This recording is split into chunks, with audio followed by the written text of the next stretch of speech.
Kia Carnival is a full-size MPV that sells in most markets that Kia does its business in. The Carnival meets family needs, and here in the United States is a competitive offering in the quintessential soccer mom or minivan segment.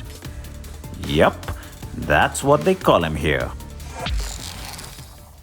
This is the new generation of the Kia Carnival. Now that is the name worldwide. The Carnival is what this model gets called in every market. Here in the US, it used to be the Sedona, but with this new generation, it is just Carnival. And that's fine by me. Such a fun name, isn't it? But is it a fun car too? It has a more SUV-like stance and face and overall design. That's intentional too, because, well, they don't want it to look like a minivan. It competes with the likes of the Honda Odyssey and the Chrysler Pacifica here in the US. This one though, with its nice black wheels, with its upright face, really does look a lot more SUV-like, even though you have the classic sliding door that all minivans have. At the rear too, the styling shows off Kia's brand new design language. Opposites united is that language, and you see the use of sharp lines and some textured patterns in metal surfaces. Signature LED identity too. And this car is big. It is long and wide and is really tall too. All of this means substantial space for people and cargo. In fact, overall length has grown by 40 millimeters over the third generation Carnival. 30 millimeters of that is in the wheelbase. The Astra blue paint shade looks classy, and the 19-inch wheels are on the top end. The base gets 17 inches. The boot is enormous even with the 3 rows up, and most variants get a powered tailgate.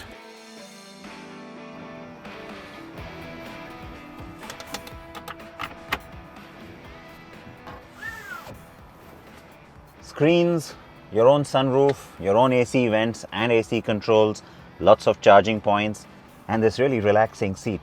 Now, this business class experience is something you saw on the limousine version of the previous Carnival as well. Of course, this one has it. It has the captain seats. It has the option of an 8-seater here in the US market with a bench seat for 3 people. But the captain seats, they slide forward, backwards, to the sides. And of course, like every other minivan, but also like the Carnival that we had in India in the last generation, the doors that slide shut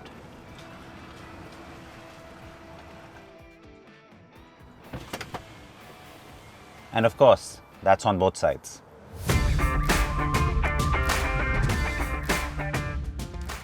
The car has the latest Kia infotainment suite that we have seen before. And that means you have the big dual screen setup in the front. It is loaded with the same telematics, entertainment and connectivity features that we've seen before too. It doesn't miss out on anything, including wireless chargers. Optional equipment includes steering and seat ventilation and a bunch of ADAS features.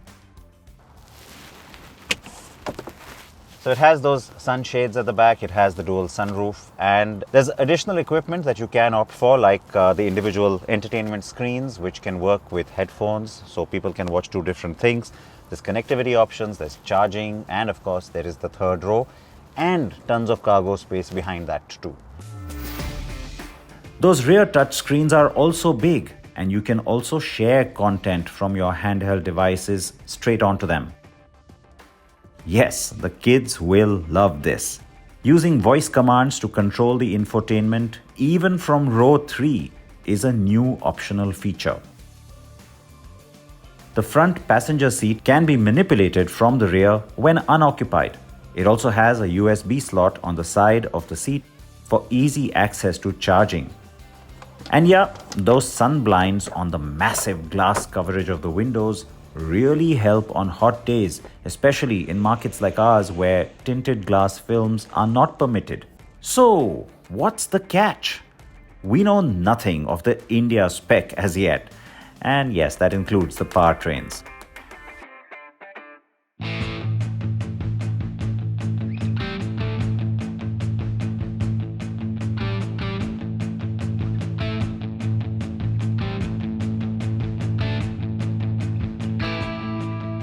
Now I have the top of the line Prestige SX variant.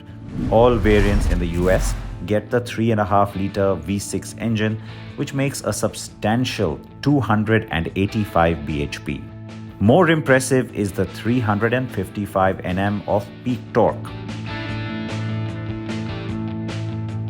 The 8-speed automatic gearbox is also standard here, and I suspect we'll get all of this anyway. Some markets do get a smaller 2-litre turbo petrol and a 2.2-litre diesel option also. The Carnival model line always had a variety of powertrains on offer. Here it is dominated by the gasoline, no doubt. In India too, though, there is a move away from diesel that we're seeing even from the Koreans. So honestly, for a car like this, a hybrid powertrain just starts to make so much sense. Well, the Carnival at present does not offer a hybrid, but it's something for Kia to think about, especially as the model nears its midlife facelift soon enough. In fact, I fear a reason for the delayed launch in India now is the thinking that we may as well get the facelift. This is what had happened with the last Carnival too. Let's hope I'm not right and the car gets here really soon. The thing with the Carnival that I think we all liked with the previous generation, it's carried over. If anything, it's a little better on this generation. The ride quality, it's really comfortable, and it's not just here in the driver's seat that I'm saying that. I have tried sitting at the rear as well. It's really smooth, it's really nice, and almost gives you a lulled sense of comfort because it doesn't have that bounciness that you find sometimes in the Innova. Of course, the real comparison will be when this car gets to our market with the new Innova High Cross, because now that car finally has a monocoque platform. The Carnival is a good-looking and substantial offering.